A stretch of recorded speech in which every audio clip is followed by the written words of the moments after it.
Yang pertama, saya menemukan banyak sekali orang di Indonesia tidak mau tahu dan tidak tahu tentang Masjid Aqsa.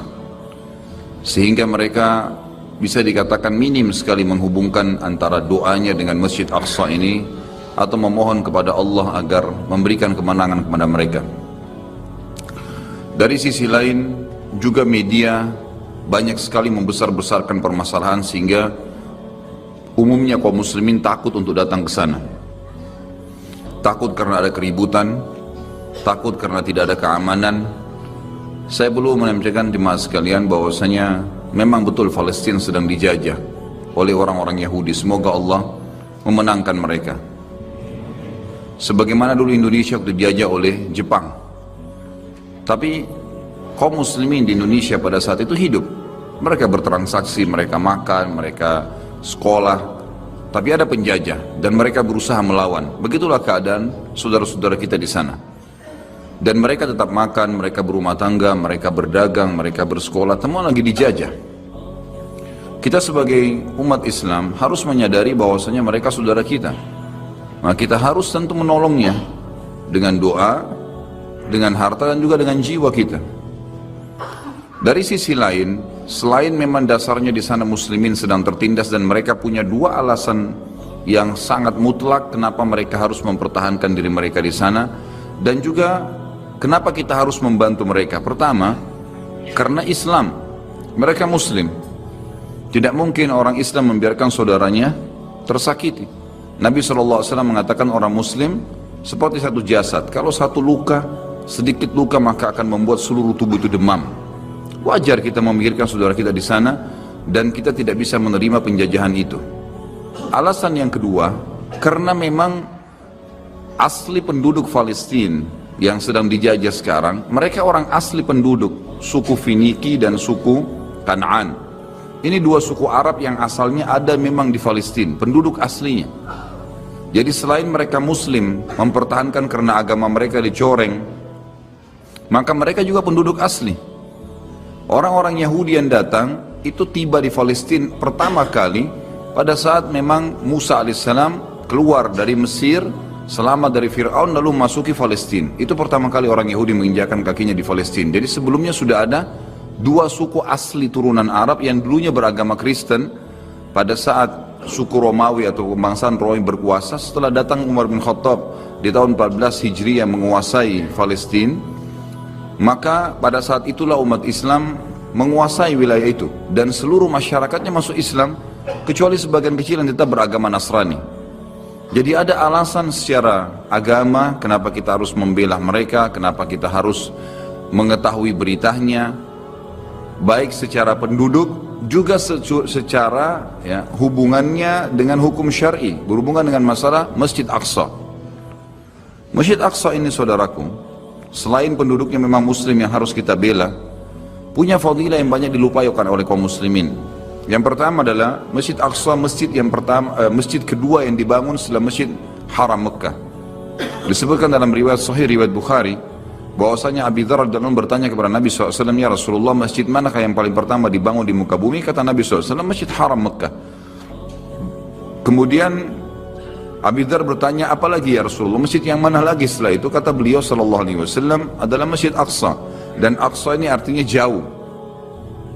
Disebutkan dalam surah Isra, Allah berfirman di ayat pertama, A'udzubillahi minasyaitonirrajim, Subhanalladzi asra bi'abdihi lailan minal masjidil haram ilal masjidil aqsa alladzi barakna haulah. Maha suci Allah yang telah memperjalankan hambanya Muhammad SAW dari Masjid Haram Mekah ke Masjid Aqsa, masjid yang sangat jauh.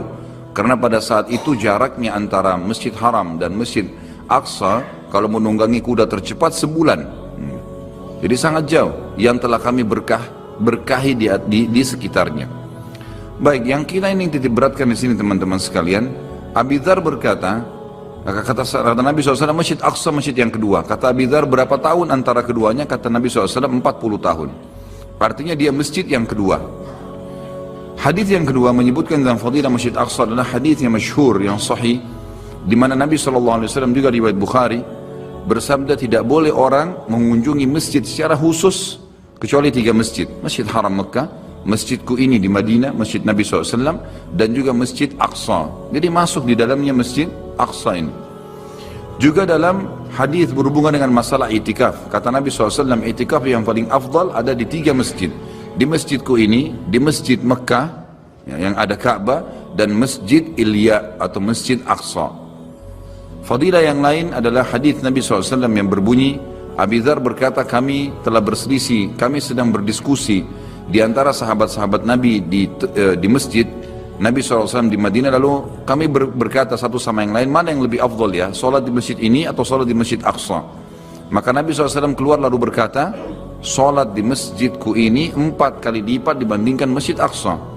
Hadis ini berarti menjelaskan masjid Aqsa 250 kali lipat dibandingkan tempat lain, karena masjid Nabawi 1000. Lalu kata Nabi SAW, tapi ketahuilah sebaik-baik tempat solat adalah masjid Aqsa. Sebaik-baik tempat sholat adalah masjid Aqsa. Dan akan datang nanti satu waktu, ini seakan-akan Nabi SAW menceritakan tentang keadaan sekarang. Seseorang yang tinggal di sana tidak memiliki tanah lagi kecuali senilai dengan tali sendal mereka. Tali sendal mereka. Dan mereka tetap mempertahankannya karena ingin melihat Baitul Maqdis. Seperti menceritakan tentang keadaan muslimin sekarang.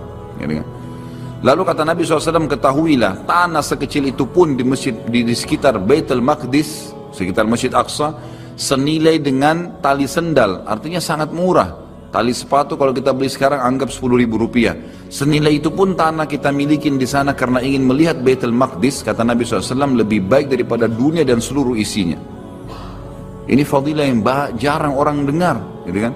Mestinya tahu kalau di sana itu mempertahankan tanah sebersih seperti tali sendal saja sudah lebih daripada seluruh isinya. Ini sudah satu hal yang luar biasa. Hadits yang lain juga berbunyi, kata Nabi SAW, waktu ditanya oleh Maimunah radhiyallahu anha, istri Nabi SAW dari turunan Yahudi Quraidah, ada yang mengatakan, hamba sahaya Nabi SAW. Dia mengatakan, ya Rasulullah, beritahukan kepada kami tentang Baitul Maqdis. Kata Nabi SAW, sholatlah kalian semua ke sana. Karena sholat di sana sama dengan 1000 dibandingkan tempat lain. Hadis ini lebih kuat daripada tadi 250 kali lipat. Karena itu hadisnya hasan, ini hadisnya sahih. Berarti dari hadis ini, kata ulama hadis, menandakan kemungkinan besar Masjid Nabawi itu adalah 4000, bukan cuma 1000. Karena kalau kita berpegang juga pada hadis tadi, sholat di masjidku ini 4 kali lipat dibandingkan Masjid Ilya atau Masjid Aqsa, berarti menandakan dikuatkan dengan hadis yang kedua 1000 ini di Masjid Aqsa, berarti Masjid Nabawi 4000, atau memang dasarnya Masjid Aqsa dan Masjid Nabawi sama 1000. Ringkas cerita dia punya fadilah, kata Nabi, karena sholat di dalamnya sama dengan 1000 dibandingkan tempat lain. Kata Maimunah radhiyallahu anha, lalu bagaimana dengan orang yang tidak mampu ya Rasulullah, tidak bisa ke sana? Kata Nabi SAW, dia minimal menyumbang minyak untuk menerangi Masjid Aqsa. Jadi orang zaman dulu pakai minyak untuk nyalakan api.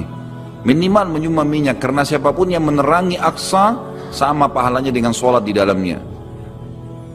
Ini nggak ada di Masjid Haram, ada di Masjid Nabawi fadilahnya. Ada yang lebih agung lagi fadilah yang luar biasa, adalah hadis Nabi SAW yang berbunyi, dan ini hadis sahih. Kata Nabi SAW, pada saat Sulaiman alaihissalam selesai merenovasi Masjid Aqsa, karena yang bangun kakek kesekiannya Ibrahim alaihissalam, datang keturunannya yang keberapa, kemudian Sulaiman, namanya Sulaiman, Nabi Sulaiman alaihissalam, beliau membangun Masjid Aqsa, dan beliau berkata, kata Nabi SAW, setelah Sulaiman membangun Masjid Aqsa, beliau meminta 3 hal. Yang pertama, minta agar seluruh hukum yang dia terapkan di masyarakatnya sesuai dengan hukum Allah, dan Allah telah memberinya. Jadi walaupun wahyu belum turun, Sulaiman mengambil sebuah keputusan, berarti itu sudah hukumnya Allah, dan Allah mengijabah itu. Yang kedua, dia meminta agar kerajaan diberikan tidak layak untuk orang sesudahnya, dan Allah juga sudah memberikan. Dan ini yang ketiga fadilah yang banyak muslimin tidak tahu. Kata Nabi SAW, dan Sulaiman meminta kepada Allah agar tidak ada orang yang datang sholat di masjid ini, Aqsa. Dan ini tidak dimiliki oleh Masjid Haram Mekah, nggak dimiliki oleh Masjid Nabawi di Madinah. Kata Nabi SAW, Sulaiman meminta agar tidak ada siapapun yang datang ke masjid ini sholat, tidak ingin kecuali sholat, walaupun sunnah, sholat tahiyat masjid misalnya 2 rakaat, kecuali setelah selesai sholat dia kembali seperti baru dilahirkan oleh ibunya, bersih dari dosa. Dan kita tahu fadilah ini hanya didapat pada saat orang sedang haji. Kata Nabi SAW, siapa yang haji tidak rafath, mengucapkan kata-kata syahwat pada bukan pasangan halalnya, fusuk, menyentuh secara fisik, dan juga jidal, berdebat-debat di haji, maka dia pulang seperti baru dilahirkan oleh ibunya. Tapi Masjid Aqsa, saudaraku, kita sholat di sana sama dengan, ya, satu kali sholat dibersihkan dosa seperti baru dilahirkan oleh ibu. Ini satu hal yang luar biasa. Jadi kalau ada kesempatan, kunjungin. Masalah kasuistik, saya bilang sama jemaah saya kemarin sekitar 33 orang, sama saya 34. Masalah kasuistik, informasi bahwasanya orang Yahudi mau meruntuhkan Masjid Aqsa itu tidak benar. Itu tidak mungkin. Karena mereka sendiri menghormati Masjid Aqsa karena mereka anggap yang bangun Ibrahim alaihissalam, kakek mereka juga. Ya itu nggak benar, gitu kan? Bahkan ada salah satu sisi tembok Masjid Aqsa yang luasnya sekitar 1,4 hektar, luas sekali. Itu ada satu dindingnya, di situ dijadikan sebagai tembok peratapan oleh orang-orang Yahudi. Tiap hari mereka datang menangis, ya, menangis mengeluh di tembok itu. Kebodohan tentunya, tapi ini terjadi.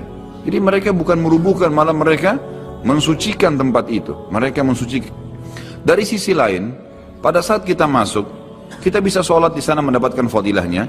Kita bisa bertemu dengan saudara kita Muslim. Dan pada saat kami datang, luar biasa mereka menyambut dengan sangat hangat. Imam masjidnya Syekh Yusuf menyambut kami, dan sempat kami diajak ke madrasahnya, diterangkan tentang kegiatannya. Kemudian juga ada banyak kelompok muslimin yang sedang sholat, bertemu pada saat berpapasan, ditanya dari mana. Itu pada saat dia tahu kita dari luar, dipeluk dengan dia mengatakan, kedatangan anda saja di sini sudah cukup buat kami. Ini sudah sebuah motivasi yang luar biasa, karena Yahudi nggak mau kita masuk ke sana banyak-banyak. Kalau orang banyak yang masuk, maka makin banyak, makin menguatkan jiwanya kaum muslimin. Kedatangan saja. Dan ternyata saudara kita dari Turki yang sangat paham ini. Turki sekarang membuka penerbangan satu minggu bisa 3 pesawat. Berarti 1000 orang muslim Turki masuk ke Aqsa setiap minggunya. Dan waktu ditanya oleh orang kita, orang Indonesia yang masuk cuma 40-50 orang sekali datang. Ini kenapa kalian datang ke sini? Mereka bilang kami tidak mau kehilangan masjid ini. Jadi makin banyak muslimin datang, makin menguatkan jiwa mereka.